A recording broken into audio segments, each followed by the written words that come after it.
You live as if money were a master who controls you, a distant, unpredictable power that decides when it arrives and when it leaves. But listen to me. Money is not a master. It is a servant. It has no will of its own. It merely reflects the command that comes from you. And the tragedy of many is to live as slaves to the reflection, forgetting that the original image is born within. Observe. When your heart fills with fear, lack, and anxiety, the outer world immediately responds in kind. But when your mind clothes itself in the certainty of abundance, the doors that seemed locked open effortlessly. Do not look at money as something distant. Money is merely a symbol, a language that translates internal states into bills, figures, and opportunities. It does not come from banks, employers, or favorable economies. It comes from your own consciousness. As long as you believe the source is outside, you will live in the illusion of scarcity. But the moment you assume the source is within you, life begins to respond as fertile ground responds to a seed. I tell you, you are not beggars in this world, you are creators.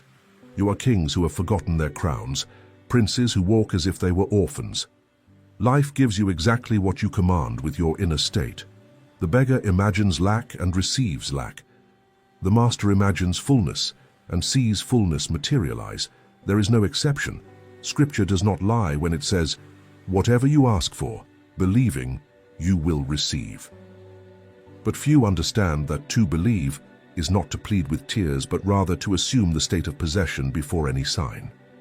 Your money does not grow because your decree is one of stagnation.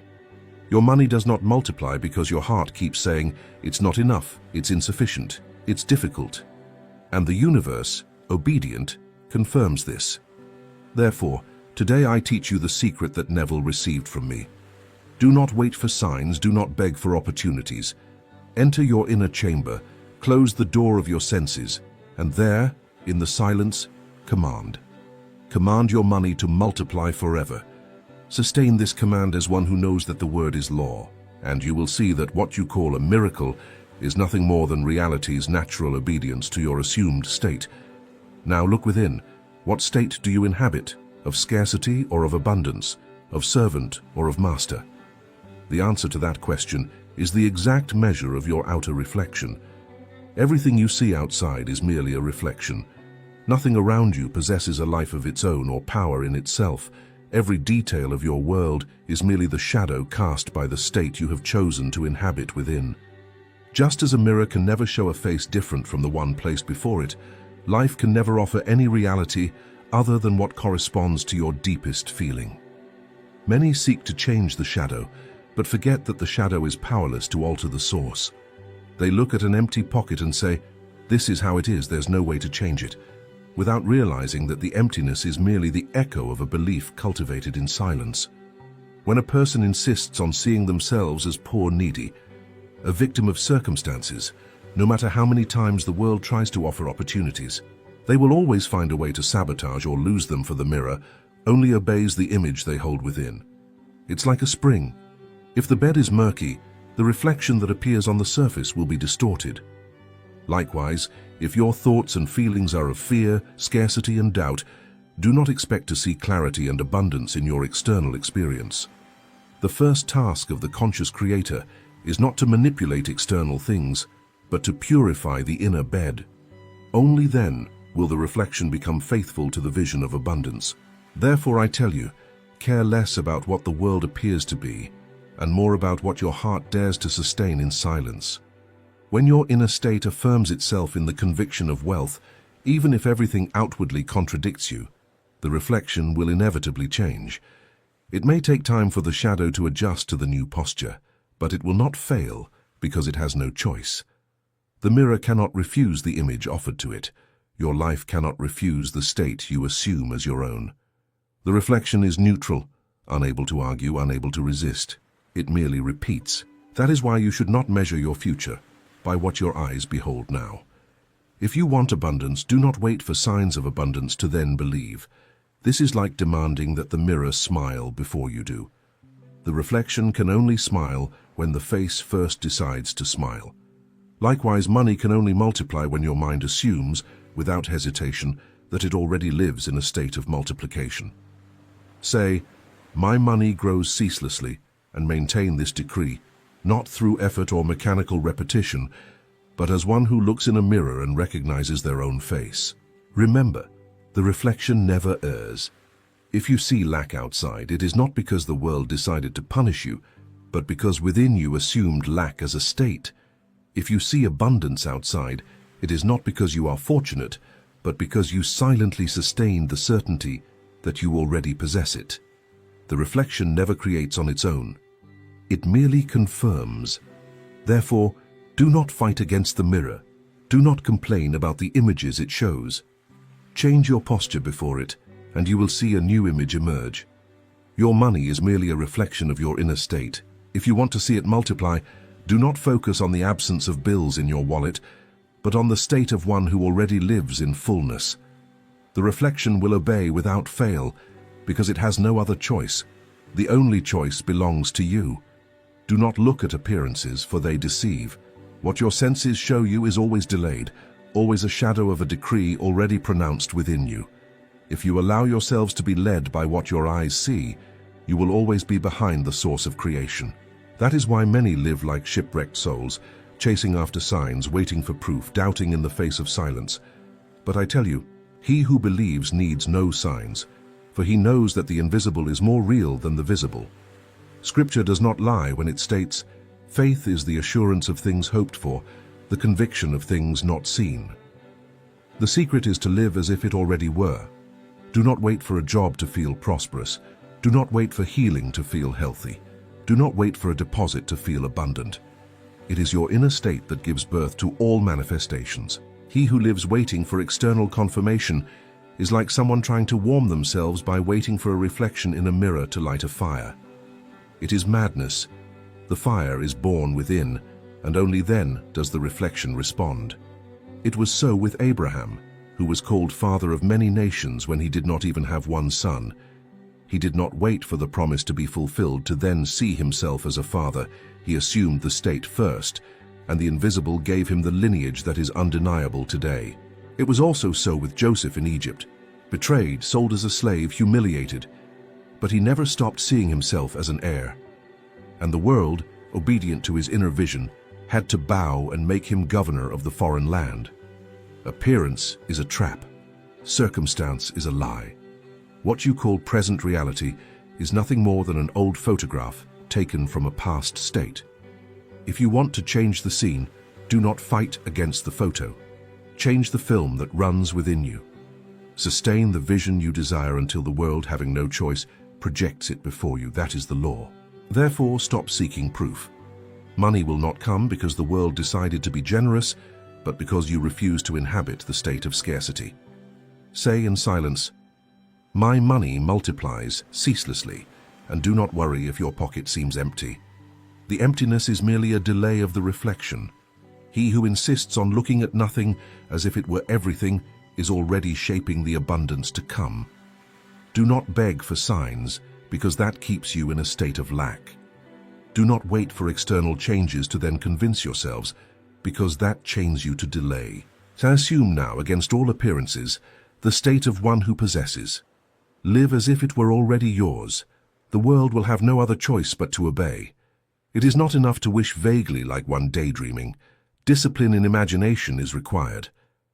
Most people treat imagination as a toy, when in fact it is the only instrument of creation that exists. What your heart contemplates night after night, what your thought repeats in silence, what your feeling persistently sustains, all this imprints itself on the invisible and returns as a fait accompli. The money, prosperity, and abundance you seek so much are not hidden in distant vaults, but await the clear and constant command of your disciplined imagination. Know that it is not enough to repeat lifeless phrases. Imagination is more than words. It is an assumed sensation, an internal image lived as real. When you lie down at night and close your eyes, do not surrender to the day's worries, but to the fulfilled state of what you desire. Mentally touch the bills, feel the weight of the coins, hear the sound of your bank account increasing. Live the scene as one participating in a banquet already served, not as one merely observing from afar. Your body may be in a simple room, but your mind should inhabit palaces of abundance. Scripture speaks of Jacob, who in a vision beheld striped, speckled, and spotted sheep, and thus multiplied his flock. What he saw in imagination took form in the pasture. This was no accident, but a clear demonstration of the law. You too can multiply your money not by blind effort, but by a clear and repeated image, imbued with conviction, that carves your destiny. See how children live this law effortlessly. They play at being kings, at owning kingdoms, at having treasures, and even though they possess nothing, they walk with the confidence of one who already is. This is pure discipline, to assume the game as reality until the world bows. Adults, however, lose this capacity, yielding to the weight of appearances. You must reclaim the audacity to assume in imagination what you wish to see manifested. Do not let your mind wander like a leaf in the wind. Hold it firm and always guide it to the desired state. If a thought tries to escape into doubt, bring it back. If a feeling wavers, repeat the fulfilled scene until your heart surrenders. This is the discipline that shapes worlds. Understand, imagination sustained with faith is a command given to the universe. There is no possible resistance. If your inner decree is one of abundance, nothing can impede the reflection. Everything will move. People, opportunities, paths, to confirm what has been fixed in the mind. Your only task is to remain in the scene, night after night, day after day, until the world has no choice but to obey. Fear is the great saboteur, the silent force that keeps you trapped in the state of scarcity.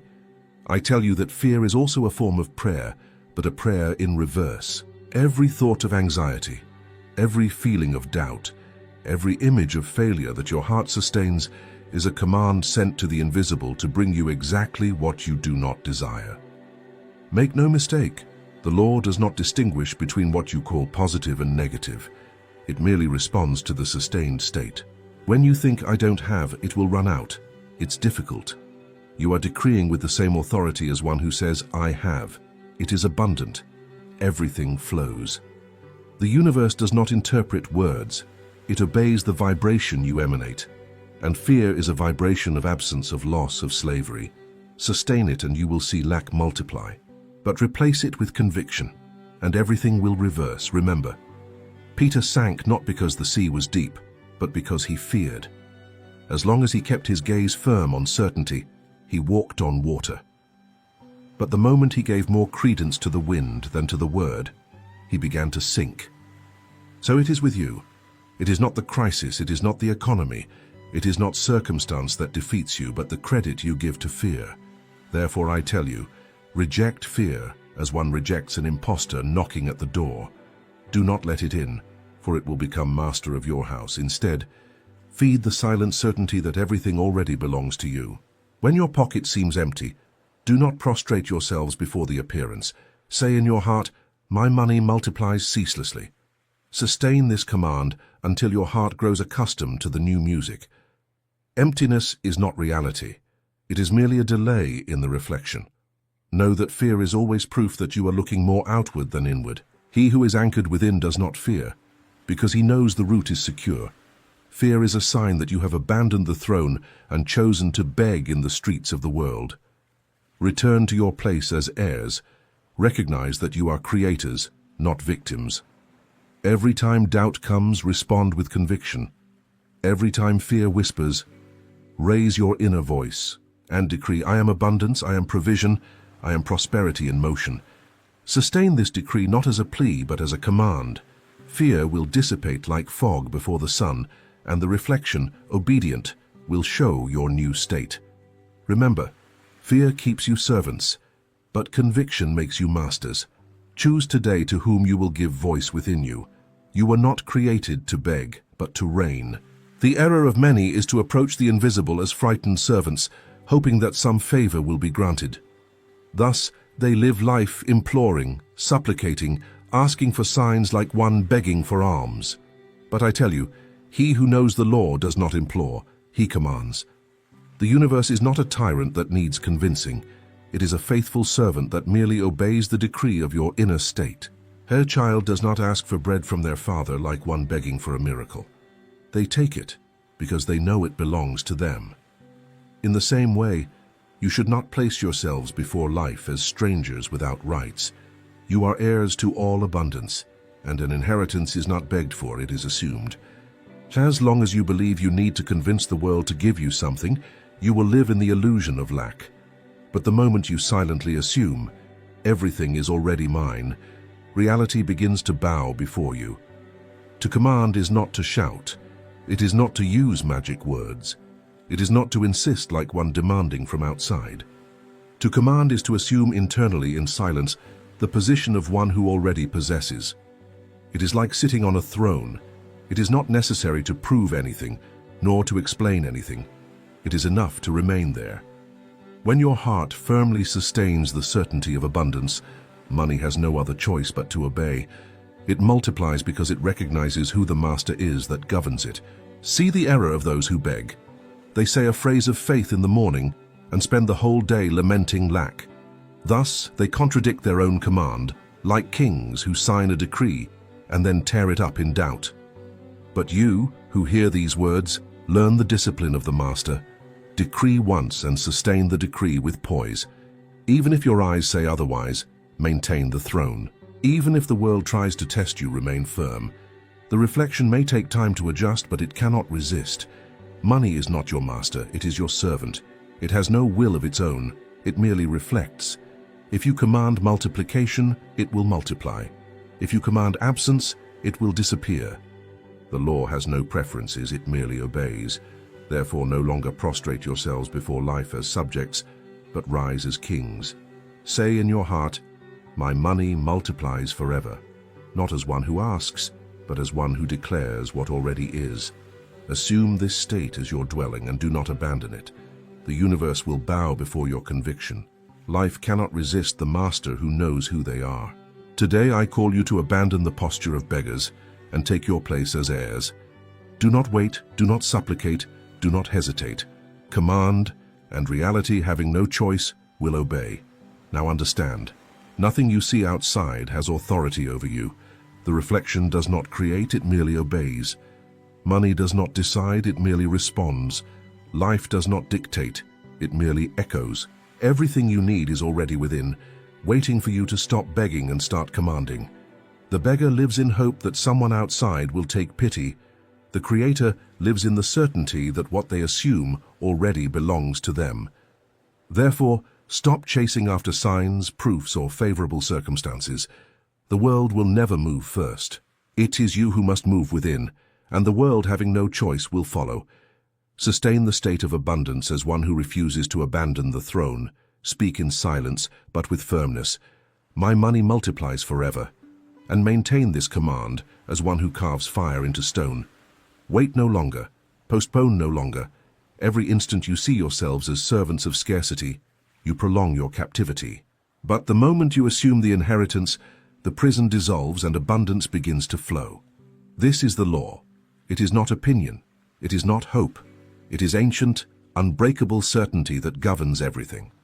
Rise, then, as kings who awaken to their inheritance. No longer bow to fear, doubt, or appearance. Reality is in your hands, ready to obey your decree. Stop asking. Start commanding.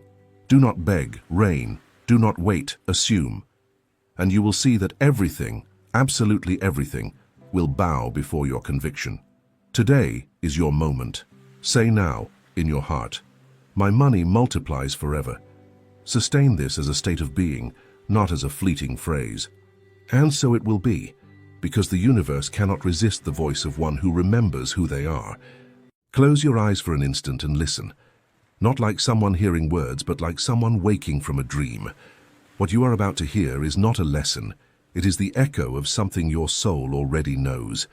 It is a calling as ancient as man himself, whispered by voices that were never written, only remembered.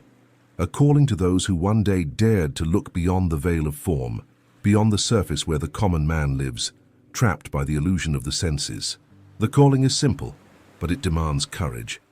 To remember that everything that exists because you sustain it within yourself. There is a manual, not printed, but imprinted in consciousness itself. It is not kept in libraries or in the hands of the wise. It is within you, silent, waiting for you to open it, not with your eyes, but with your very being. I call it the Achiever's Manual, because it doesn't speak to the man who desires, but to the man who knows. To the man who has already realized that the external world is merely a reflection of the internal, and that there is nothing to change outside before changing within. Few have dared to read it because it offers no comfort. It demands the death of the old self, the one that blames, fears, waits. It demands that you renounce the sweetness of excuses and take up the bitter chalice of total responsibility. Whoever reads it awakens to a devastating truth. Everything is a reflection of the state you maintain. Your failure and your glory, your scarcity and your abundance, your love and your barrenness, all are works of the same sculptor, your disciplined or scattered imagination. There are no formulas in this manual, because truth needs no embellishment. It is direct as light and silent as night. It promises no rewards but offers mastery, mastery over the invisible, over causes, over the before of all things. For he who governs the invisible already governs the visible. The material world is not a battlefield, it is a mirror, and the reflection is not conquered, it is transformed. The manual teaches that reality is plastic before awakened consciousness. It reveals that events are not accidents, but acts of obedience. Everything obeys what you assume to be true. Every thought sustained, every emotion nurtured, every image you do not abandon shapes the ground you walk on tomorrow. When you understand this, fear dies. Because you discover that there are no forces against you, there are only reflections of you.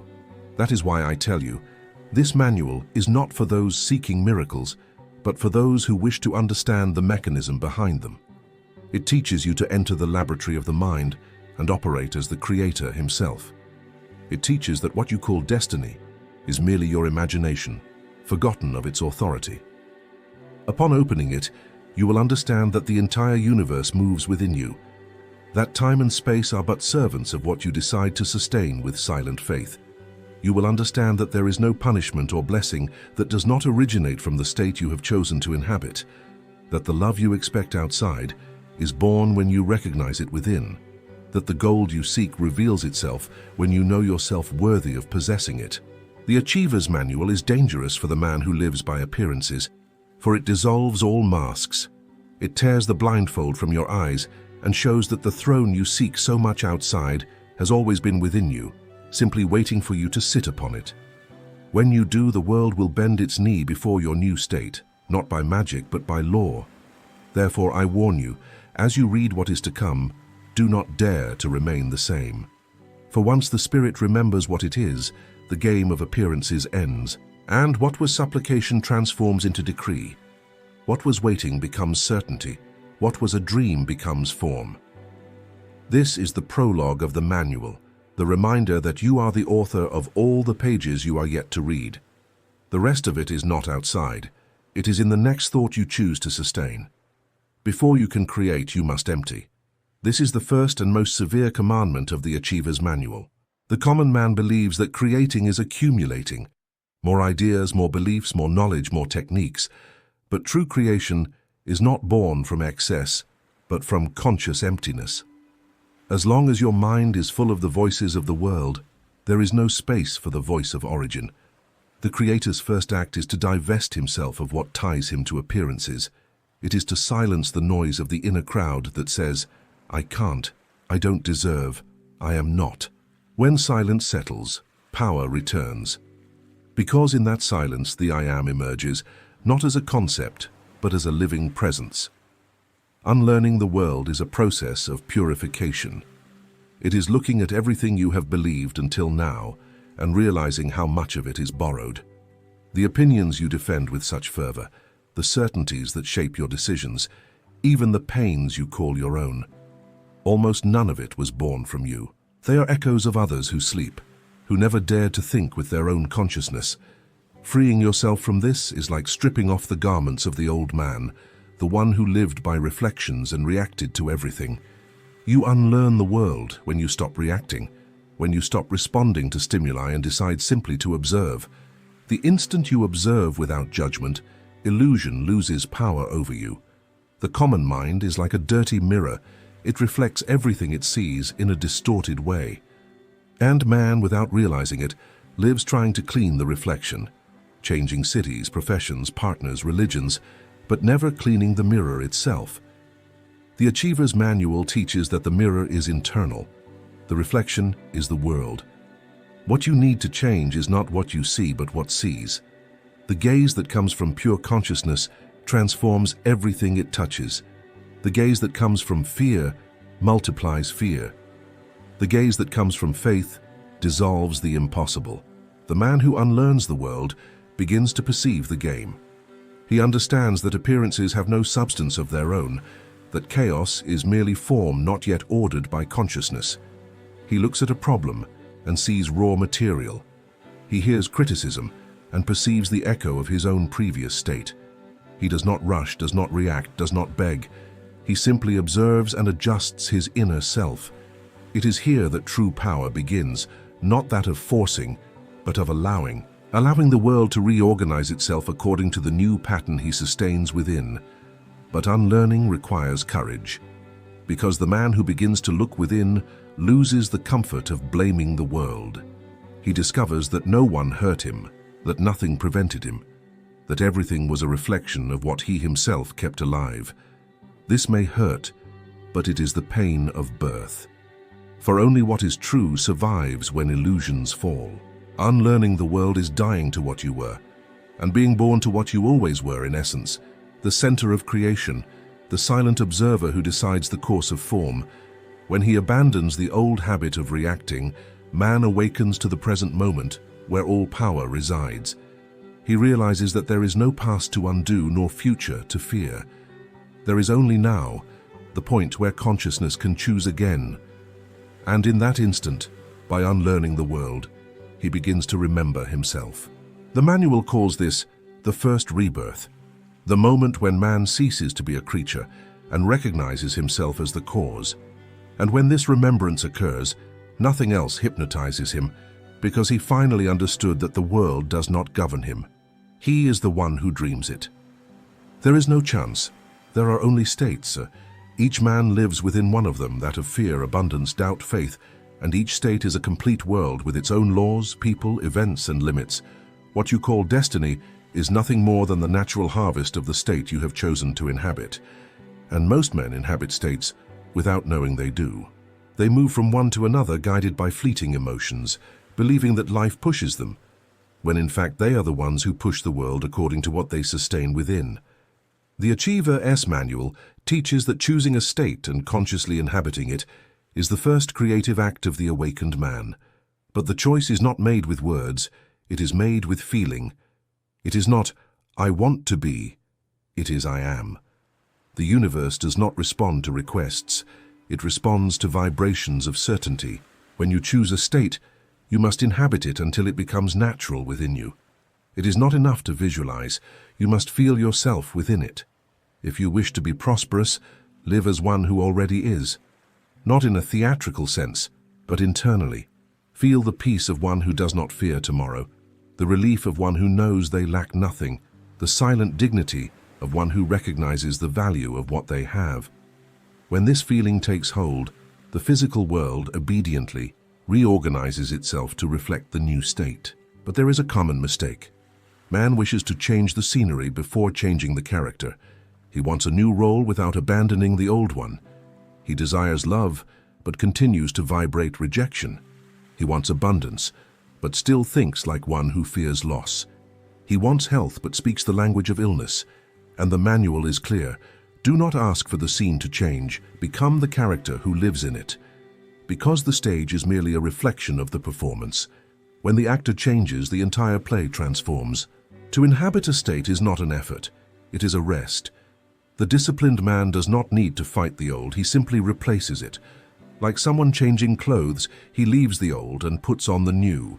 And in putting on the new state, he protects it from doubtful gazes, because he knows that doubt is the poison of creation.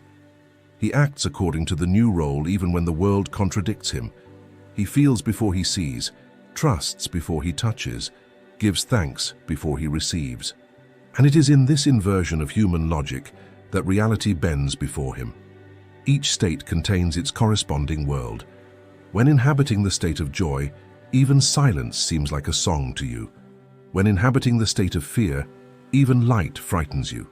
There is not a single event that does not originate from the state you sustain. Therefore, the wise man does not try to control events. He controls his being. When he wants to change the world, he changes his inner abode.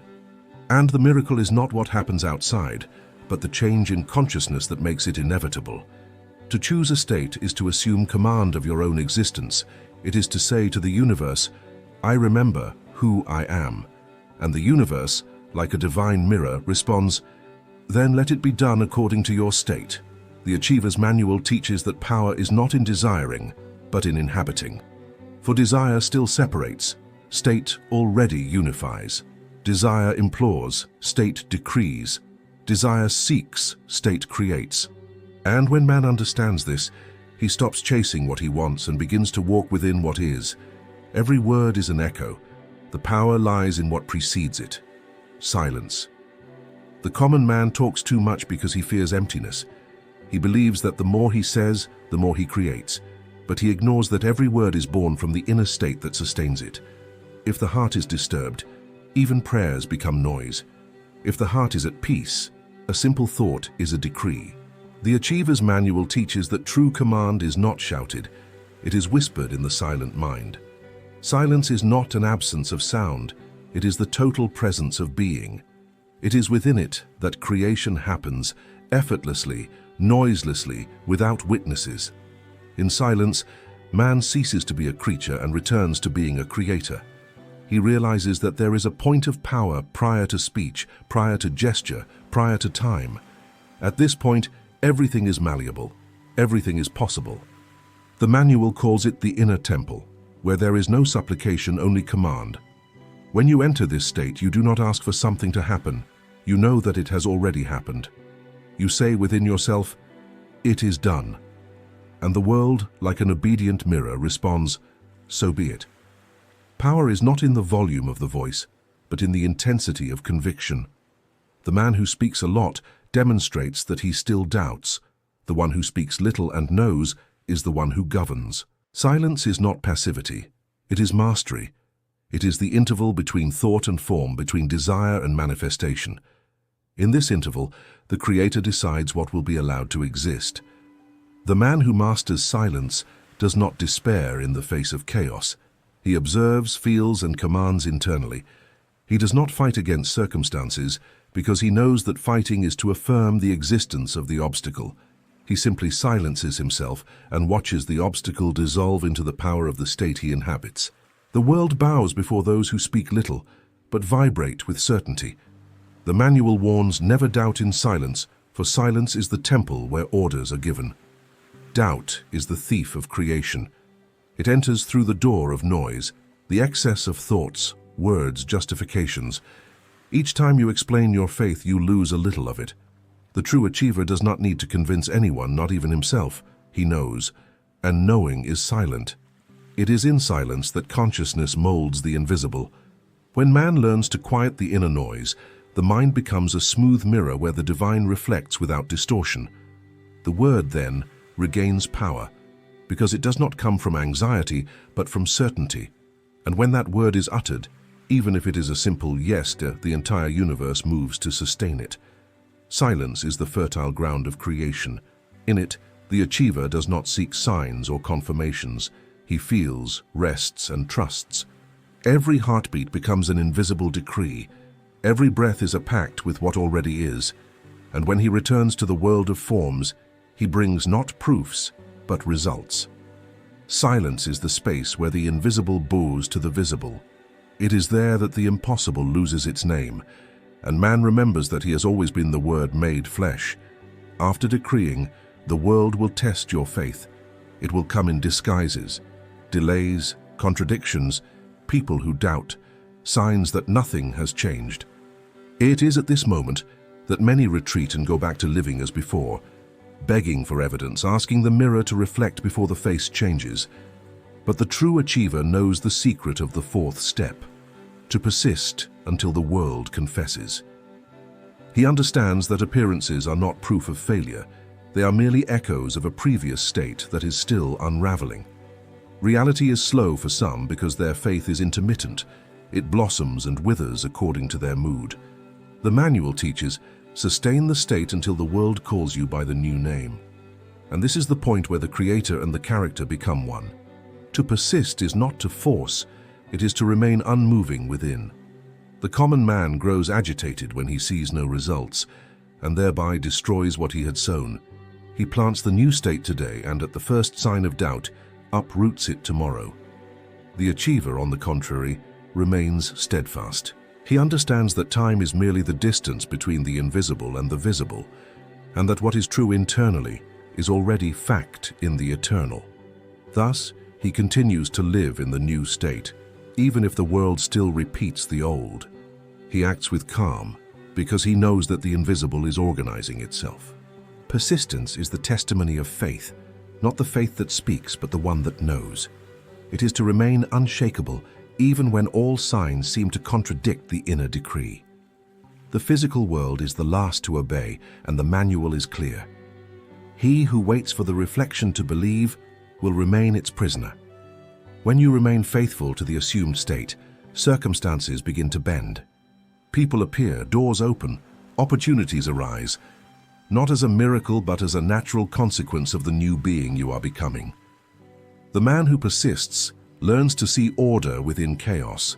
He understands that the apparent obstacle is merely an invitation to strengthen consciousness. He does not ask for the process to accelerate, because he knows that haste is born of fear. He observes with serenity, sustaining the feeling of already possessing what he has decreed. Time ceases to be an enemy and becomes an accomplice, molding every detail to manifest the perfect form of the state he has chosen. To persist until the world confesses is an act of spiritual sovereignty. It is to declare in silence that nothing external has the power to revoke what has been decided internally. The entire universe bows before a man who does not bow. And when finally the reflection adjusts and visible reality confesses what the invisible already knew, there is no surprise, there is recognition. Because the achiever does not say, "It happened," he says, "What already was has manifested." This is the point where faith ceases to be belief and becomes science. The man who persists realizes that reality does not need to be conquered, only sustained. And when the world finally bends and calls him by the new name, he smiles in silence, for he understands that the true victory was never to change the world, but to prove to himself that he is the one who dreams it. Now listen carefully, for you have reached the threshold where few remain. Everything revealed to you in this manual is not theory, it is remembrance. Remembrance of what you are, what you always have been, and what you never ceased to be. The Creator dreaming his own reflection. The common man reads these words and thinks it is a mystery. The awakened man recognizes them as a mirror. For the world is not something outside of you, it is your living shadow projected onto the substance of time. Every gaze, every word, every thought is a trace of this projection. What you see is merely the silent obedience of the universe to the state you decided to sustain. Reality is not an enemy, it is a messenger. It does not come to contradict you, but to reveal yourself to yourself. When you complain about what happens, you are rejecting the echo of what you once called truth. The manual invites you to abandon this struggle, stop resisting what merely reflects your interior, observe, understand, transform. The world does not need to be conquered, it needs to be understood. For by understanding it, it bends before you like the sea before the wind. Now you know the secret. Nothing external has power of its own. The cause is always internal. The love you seek, the gold you desire, the healing you implore, everything already exists in potential within the state you choose to inhabit. There is no distance between you and what you call a dream, only the veil of doubt, and that veil tears when you decide to assume without hesitation the role of the achiever. The man who remembers that he creates with disciplined imagination does not fear tomorrow because he understands that tomorrow is made of what he feels today. But there is a price. You must abandon the vice of asking, for he who asks confesses that he does not possess. The spiritual beggar lives by supplications, the creator by silent decrees. The first looks outward and implores for change, the second looks inward and commands transformation. The manual ends with this sentence: "Be silent, remember, and command." Be silent so that the noise of the world does not distract you. Remember so that you know that power was not given to you. You are the power. And command, because creation obeys only him who knows he is the cause. Thus, when you stop trying to change the tides and learn to command the inner wind, the ocean of reality will calm at your feet. You will realize that you were never at the mercy of chance, but that chance has always been at the mercy of your consciousness. And when this understanding descends from the intellect to the heart, doubt will cease. Life will become a docile mirror, accurately reflecting what you dare to sustain in silence. Read this manual with courage, but above all, live it. For reading it without applying it is like looking at a map and never departing. And to depart, in this case, is not to travel outward, but to return inward. There, where the word is still a seed, where thought is decree, and where faith is certainty. When you arrive there, you will lack nothing more, because you will finally understand that reality never needed to be bent. It has always been waiting for you to remember that you are the one who bends it. There are words that do not belong to common vocabulary, words not learned from books, nor uttered in mechanical prayers. They are ancient codes, buried in the soul's memory, forgotten by a humanity accustomed to asking instead of commanding. These are the forbidden words, not because someone censored them, but because few possess enough awareness to pronounce them without destroying their own illusions. When spoken with understanding, they don't merely echo in the air. They reconfigure the substance of the world.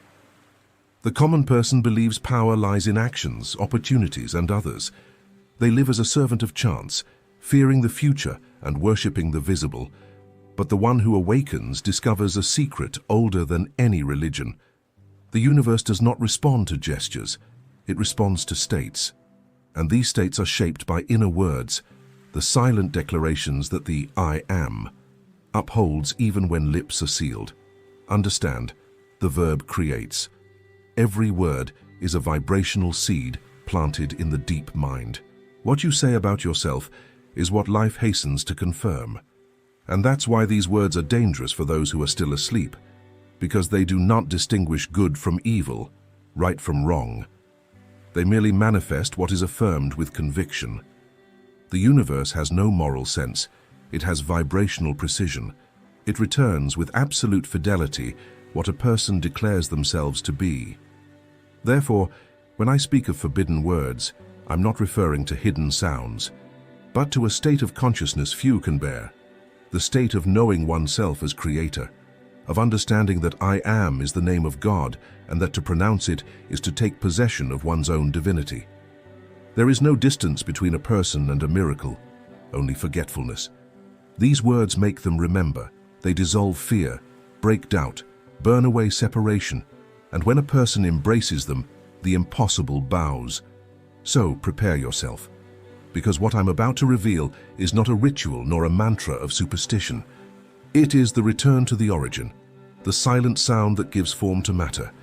When you understand these words and dare to feel them as truth, the entire universe will respond, not as something coming from outside, but as the exact reflection of the consciousness that awakens and says with power, I am.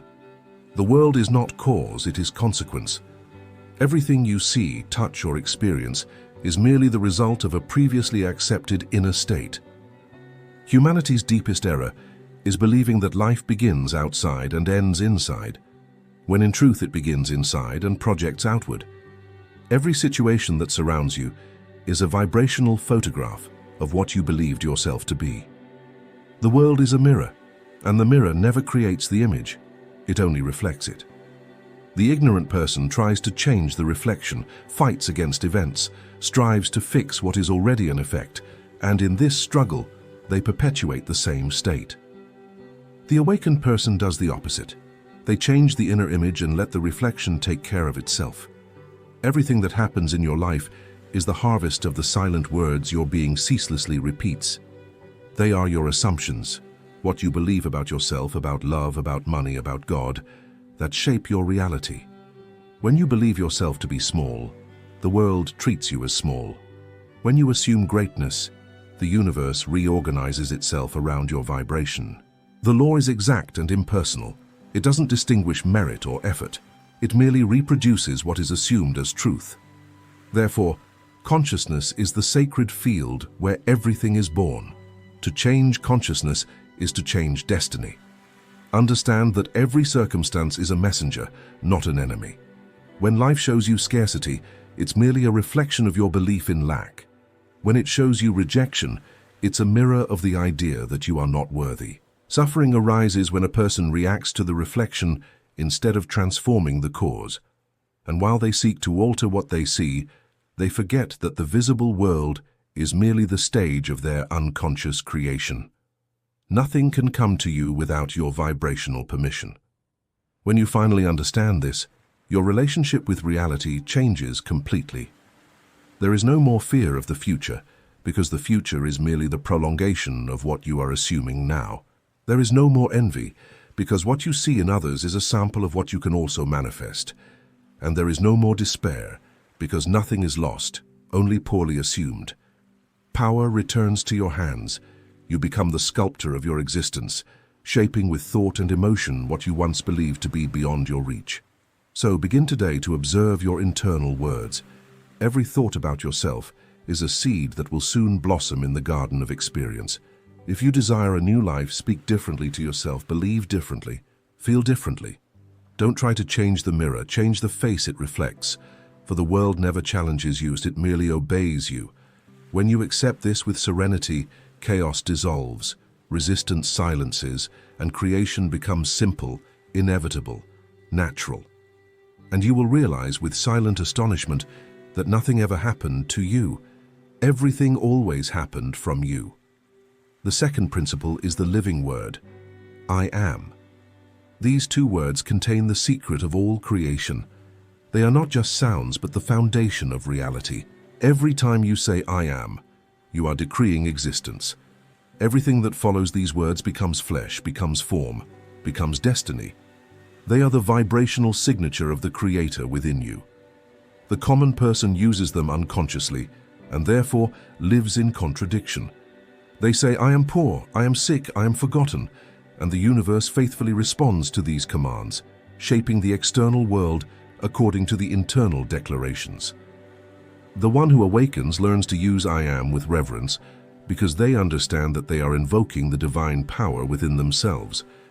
When you understand the force of I am, you realize that nothing happens to you by chance. You become the author and actor of your own story. Life ceases to be a battlefield and becomes an obedient mirror. With every thought and feeling, you are emitting invisible decrees that build the structure of your tomorrow. The I am is not an idea, it is a creative vibration. Therefore, whoever says I am free already begins to vibrate at the frequency of freedom. Whoever says I am blessed begins to perceive blessings where they once saw only obstacles. Everything that exists in the physical world is the echo of an I am pronounced in the silence of consciousness. Every flower, every star, every human gesture was born from the same principle. Energy took form because a consciousness declared, I am that. And you, as a bearer of this same creative spark, are constantly pronouncing the verb of existence, whether you know it or not. Thus, your task is not to create something new, but to correct your use of I am. The undisciplined mind uses these words in vain, creating realities of limitation and pain. The awakened mind uses them as a sacred instrument, shaping the invisible with precision and power. Do not say, I want, for wanting is to affirm that you do not yet have. Say, I am, and the universe hastens to confirm. Do not say one day I will be, for that projects your creation into a future that never arrives. Say, I am now, and time bows to your declaration. The secret lies in feeling what you affirm. A word without feeling is empty sound. A felt word is a creative decree. When your heart and your imagination unite with I am, the vibration you emit is irresistible. It crosses dimensions and returns to you as form, circumstance, miracle. Therefore, guard your words as one guards fire. Every time you pronounce I am, you are moving worlds. Use these words with wisdom, with consciousness, with love. And then you will discover what the ancients called miraculous power. Not the power to change things, but the power to remember that you are already the source of all you desire. The third principle is that of imaginative faith, the silent certainty that what is assumed inwardly is already reality, even when all senses say otherwise. Most live trapped in the visible world, believing only what their eyes confirm. But the true Creator understands that the senses lie, and that imagination is the only organ that reveals what is real. Faith is not waiting for something to happen. It is accepting now that it has already happened. The one who waits doubts, the one who assumes creates. When you enter the feeling of the fulfilled desire, the invisible begins to organize itself to mirror your inner state. That is why miracles are not works of chance. They are responses to faith assumed as a present fact. Imaginative faith needs no proof. It is the proof itself. It demands no signs, asks for no confirmations. It creates the sign. When someone decides to feel the joy of already possessing what they desire, that vibration becomes an irresistible command to the universe. Everything begins to move, silently, to harmonize with the new state. People, circumstances, ideas, and coincidences arise not by magic, but because consciousness has changed its frequency. The exterior simply bows before the inner decree. Therefore, when I close my eyes and see myself living what I desire, I am not dreaming, I am creating. Imagination, when imbued with emotion and certainty, is the channel through which the invisible becomes visible. This is the secret bridge between the world of being and the world of having.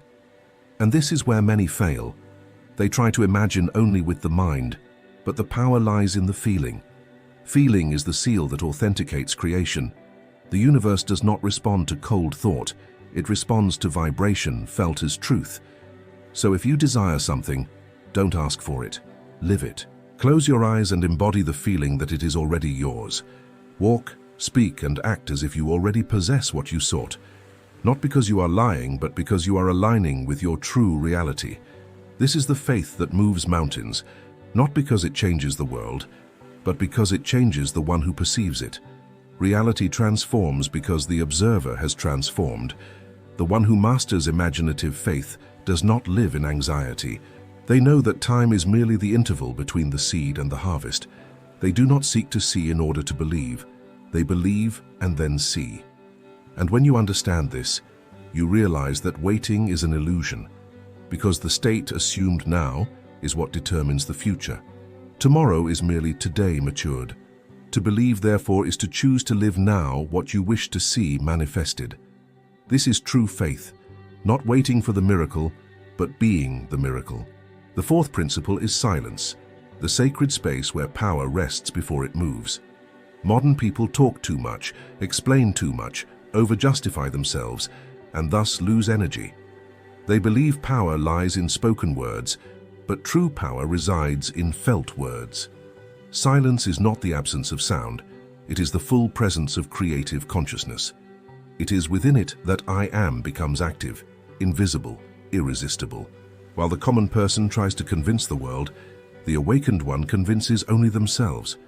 They know that reality does not need arguments, but vibration. And vibration is not debated, it is sustained. Silence is the altar where the decree takes form. It is there in the inner stillness that things are decided before they appear. When you retreat within and say, without voice, it is done. An invisible force begins to act in dimensions that eyes cannot reach. That is why true masters are serene, not because they ignore chaos, but because they have already decreed order. The noisy mind seeks signs. The silent mind creates signs. Power does not need to be announced, because what is true vibrates on its own. When you understand silence, you cease to react. You no longer try to explain your path, prove your worth, or justify your choices. You simply know. And this knowing is an energy that dissolves resistance, attracts what is necessary, and eliminates what is superfluous. Silence is not passivity, it is invisible command. The one who masters silence masters the universe, because they have learned to act without effort. They do not demand, they declare. They do not implore, they determine. They do not repeat, they feel. The spoken word can be denied, the silent decree cannot be undone. It is law. When your mind is calm and your imagination is alive, the external world has no choice but to obey. That is why among the ancients, silence was seen as a divine language. They knew that God does not speak in noise, but in vibration. And every time you silence doubt and maintain certainty, you are hearing and being heard by the very power that creates worlds. Do not confuse silence with inertia. Silence is pure action, but internal action. It is the firm decision to maintain the desired state without yielding to fear, haste, or contrary appearances. It is the vibrational patience that knows everything is already happening, even if nothing seems to change. When you learn to rest in this state, the invisible works for you. The miracle ceases to be an exception and becomes your natural language. Because the true Creator neither cries out nor repeats, they affirm in silence, and the whole world bows to their conviction. The fifth principle is union with the invisible. It is here that the human mind surrenders and the spirit reclaims its throne. Separated humanity believes that God is distant, that the creative force is an external entity to which they must please, supplicate, and fear. But the truth is that what you call God was never outside. It always breathed within you, waiting to be recognized. When you understand this, the search ends. You no longer pray to reach something distant, but to remember what you always were. Union with the invisible is the return to the origin, to the center from which everything emanates and to which everything returns. This union does not happen with effort, but with surrender. The ego tries to control, but the spirit merely allows. When you quiet yourself and recognize, I am one with the all, the illusion of separation dissolves and the power you seem to seek begins to act through you. You are no longer the beggar who asks, you are the channel through which the miracle flows. It is in this state that the miraculous vibration is born, not from repetition but from consciousness. It is like lighting a lamp in a dark room. The light does not fight the shadow, it merely reveals itself, and the shadow disappears on its own. So it is with inner union. When you remember that everything already is, the impossible ceases to exist. The limited mind asks how, but the spirit merely declares it is. There is no effort in one who knows themselves to be one with the Creator. Effort belongs to the person who doubts. The one who is united with the invisible feels a quiet confidence, a certainty that does not depend on proof. They do not need to see results to believe, because they are the result itself in a latent state. Every breath becomes a prayer, every thought becomes a decree, every emotion a creation. And that is why everything they touch prospers, not because they ask, but because they radiate the vibration of being. When you live in this union, time loses importance, fear loses form, and desire loses anguish. Everything flows at the exact rhythm of consciousness that remains in harmony with the invisible. There is no need to chase after what is already yours.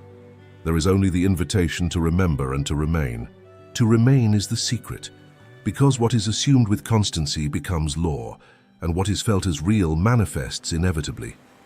This is the miraculous vibration that few sustain, the silent state of one who knows that nothing is lacking. The person united with the invisible does not pray for something to happen. They pray for their remembrance to awaken. They live like the ocean, recognizing itself in every wave, knowing that nothing exists outside of it. And so, effortlessly, their life becomes an extension of divine consciousness, complete, creative, and eternal. Everything that has been said converges to a single revelation. You are the beginning and the end of all experience. Nothing comes to you that has not first come from you. The world is merely your consciousness projected into form. When you understand this, struggle ceases, fear dissolves, and faith ceases to be belief. It becomes spiritual science. The forbidden words I spoke of are not magic phrases, but states of being. They are vibrations that remind a person that they were never an observer of creation, but the incarnate creator themselves, forgotten of self. Power is not in time nor in circumstances. It is in your willingness to assume now the state you wish to live. Everything you resist will persist. Everything you accept as inner truth will become reality. There are no external forces deciding your life. There is only your consciousness choosing what to experience. The law is perfect, impersonal, and faithful. It returns with exactness what your I am affirms, whether in words or in feeling. Therefore, from this moment, stop begging for external changes. What you seek is not lost, merely veiled by your disbelief. Cease the supplications. Speak with authority. The world does not need to be convinced. It needs to be instructed. And the instruction is silent. It is born from the state you assume within yourself. If you desire abundance, assume yourself to be abundant. If you desire healing, assume yourself to be whole. If you desire love, feel loved now. Nothing can be denied to you when you speak the language of certainty, because the universe doesn't hear words, it feels vibration. And the vibration of I am is the only one the cosmos recognizes as a decree. So declare in silence and in truth, I am that which I seek. Remain in this consciousness until everything around you bows before it. Thus lives the awakened creator, without fear, without waiting, without doubt. They know that everything already is, and therefore everything is given to them. These are the forbidden words, not because the world fears them, but because few dare to live what they mean. You, however, are ready. Use them with wisdom, with love, and with power.